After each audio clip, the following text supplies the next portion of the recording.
It's August 3rd, 1943, and a Wellington bomber is about to crash land on the allotments in Walton Park.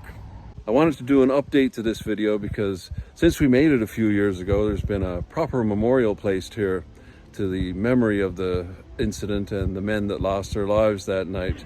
Hi, it's Paul from Wicked Acorn. I'm on the football pitch in Walton Park here in Sale in Greater Manchester. I'm standing on the site where the tail section of a Wellington bomber ended up on the night of August 3rd, 1943. This was an allotment at the time, and it's an event that's all but forgotten. Had things gone just a little differently, it would have been an even more terrible disaster. The world was at war, and the Wellington bomber was the first to bring the war to Hitler. It was the backbone of Bomber Command for the first few years of the war. Eventually, it would be replaced by the true heavies, like the Lancaster and the Halifax.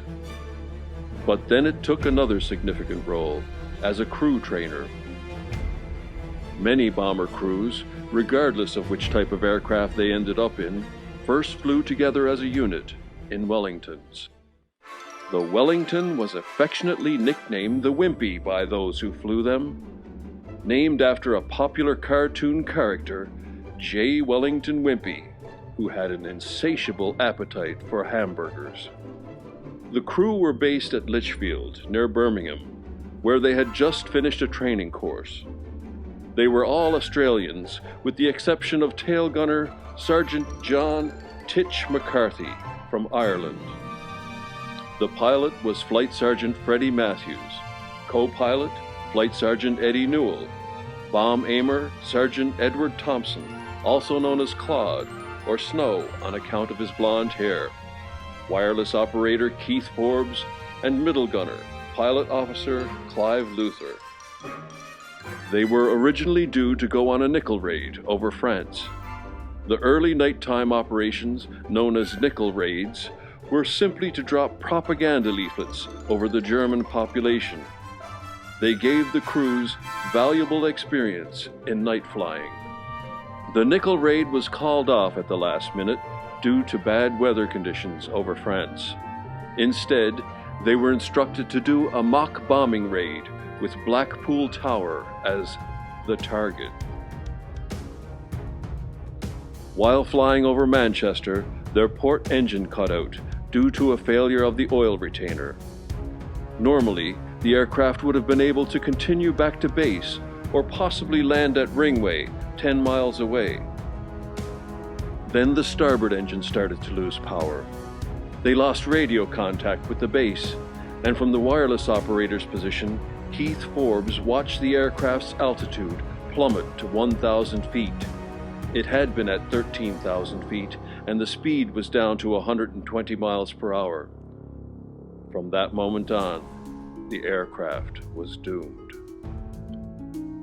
The crippled Wellington bomber, leaking fuel with its one remaining engine spluttering, roared low over the A-56 and headed towards the sleeping homes in the Walton Park suburb of Sale. It was a dark, dry, moonless night. With the wartime blackout in effect, the crew had no idea where they were. Flight Sergeant Freddy Matthews switched on his landing lights and fought desperately to control his twin-engine plane. He managed to lift the Wellington bomber over the rooftops of nearby houses. The plane headed towards the homes on Walton Road.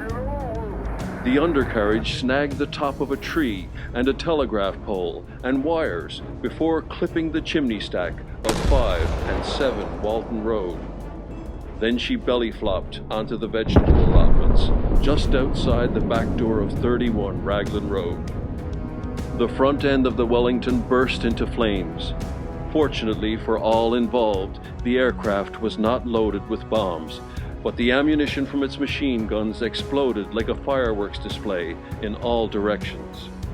12 feet of the tail fin end of the fuselage skidded the length of the allotment field and ended up outside the back doors of 35 and 37 Walton Road.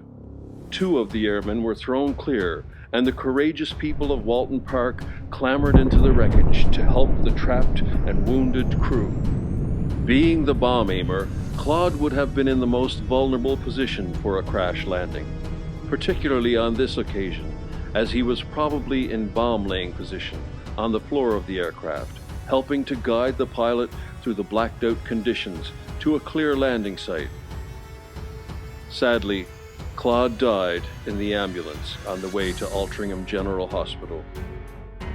The co-pilot, 21-year-old Flight Sergeant Edward Newell, was trapped under the plane's nose and was dragged clear by Walton Park residents Frank Worrell and Eric Meacham.